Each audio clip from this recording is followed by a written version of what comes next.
세상에서 성공하고 싶다면 검증된 지식의 힘을 믿고 적극적으로 활용하셔야 됩니다. 근데 이런 말을 들으면 고개를 갸우뚱거리는 사람들도 많을 거예요. 지식을 활용한다는 말 자체가 이해가 잘 되지 않는 거죠. 어릴 적 한때 저는 저만 믿었습니다. 지식이 아닌 고집스러운 생각을 믿어서 줄곧 실패해왔죠. 하지만 에고를 내려놓고 본질적인 지식을 따르게 되니까 많은 것들이 달라졌습니다. 20대의 도서관에서 살면서 무의식에 대한 깊은 통찰을 얻을 수 있었고, 지식을 체계적으로 가다듬어서 재수생들의 심리 문제를 풀어냈어요. 독서로 얻은 지식을 활용하면 누구나 행복한 삶을 살 수 있습니다. 이것은 저에게만 해당하는 얘기가 아니죠. 오늘 독서를 통해서 10년 동안 매년 10억 이상 매출을 올린 장사 고수 한 분을 소개해 드려 볼게요. 제가 예전에 고명환 씨를 TV에서 봤던 기억이 어렴풋이 나는데요. 사업으로 크게 성공한 것은 최근에 알게 됐습니다. 그는 자신의 성공 비결을 독서라고 설파합니다. 하지만 처음부터 인생이 술술 풀린 것은 아니었다고 하죠. 고명환 씨는 2005년에 드라마 해신을 촬영하고 집으로 돌아가다가 끔찍한 교통사고를 당하게 됩니다. 뇌출혈 증상까지 보이고 의사는 며칠 안에 죽을 거라고 사망 선고를 내렸죠. 천만다행으로 죽음을 모면하면서 그는 자신의 인생을 돌아보게 되고 이제부터 인생을 주인공으로 살겠다 이런 결심을 합니다. 그리고 병원에 입원해 있던 2달 동안 50권의 책을 읽었다고 해요. 그는 이 시기에 임계점을 돌파했다고 말하죠. 일정 기간 동안 책을 몰아보면서 정신 수준이 한층 업그레이드 된 겁니다. 제가 항상 강조하는 산중 수련의 기간을 좀 가져본 거죠. 누구나 일정 기간 동안 초집중해서 책을 읽으면 생각의 수준이 깊어지는 걸 경험할 수 있게 됩니다. 고명환 씨는 죽음을 계기로 독서의 길에 접어들게 되죠. 그리고 사업에 뛰어듭니다. 하지만 그때도 독서로 획득한 지식을 활용하기보다는 자신의 생각과 느낌으로 일을 했다고 했어요. 사업을 4차례 연거푸 후 망하게 되죠. 닭가슴살 사업할 때는 상품을 정식으로 출시하기도 전에 쫄딱 망해서 4억이라는 빚을 지게 됩니다. 이런 절대절명의 순간에 그의 눈에 들어온 건 서가에 진열되어 있던 1000권의 책이었어요. 그는 7년 동안 많은 책을 읽어왔지만 책에 있는 지식을 활용하지 않았다는 사실을 깨달은 겁니다. 그러면서 책에서 배운 내용들을 사업에 제대로 적용하기 시작해요.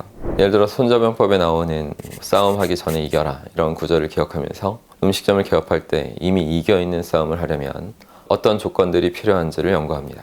지구온난화 영향으로 여름이 길어지니까 여름에 어울리는 음식을 만드는 게 생산을 높이는 거다 이런 판단을 했습니다. 게다가 한국이 고령화 사회에 접어드니까 건강에 좋은 음식이 유리할 거다 이런 분석을 하는 거죠. 이러한 여러 요소를 종합해서 메밀국수를 선택하게 돼요.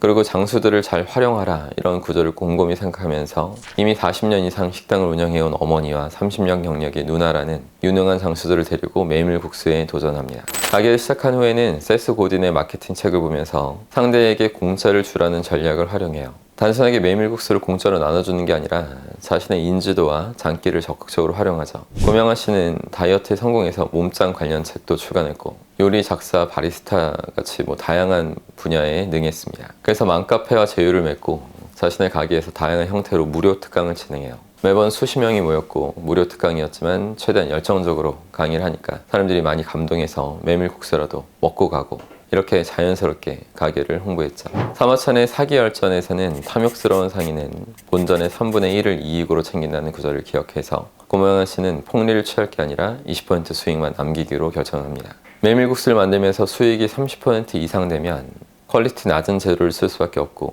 맛이 나빠진다는 깨달음이 있었기 때문이죠. 당장 더 높은 이익을 원한다면 값싼 재료를 써야 되겠지만 장기적인 관점에서 오래 살아남는 음식점을 만들기 위해서 20% 이익만 남긴 겁니다. 독서를 제대로 하고 무엇이 중요한지 아는 사람은 이렇게 장기적인 관점에서 사고할 수 있게 됩니다. 저 역시 제 머릿속에 이익이라는 개념은 고객수 곱하기 고객의 신뢰도다 이런 개념을 확실하게 넣어놓고 살고 있죠. 그래서 항상 강의 활동과 연구에 힘을 더 쏟고 있습니다. 내가 받은 것보다 더 많이 주려는 태도를 항상 견지해야지만 사업이나 인생에서 장기적인 성공을 거둘 수 있게 됩니다. 제가 누누이 강조하지만 독서는 재화 창출의 기술입니다. 고명환 씨가 책에 나온 지식을 인생에 적용하면서 연 매출 10억 가게를 만든 것처럼 지식을 적극적으로 활용하셔서 더 멋있는 인생을 사시기 바라겠습니다.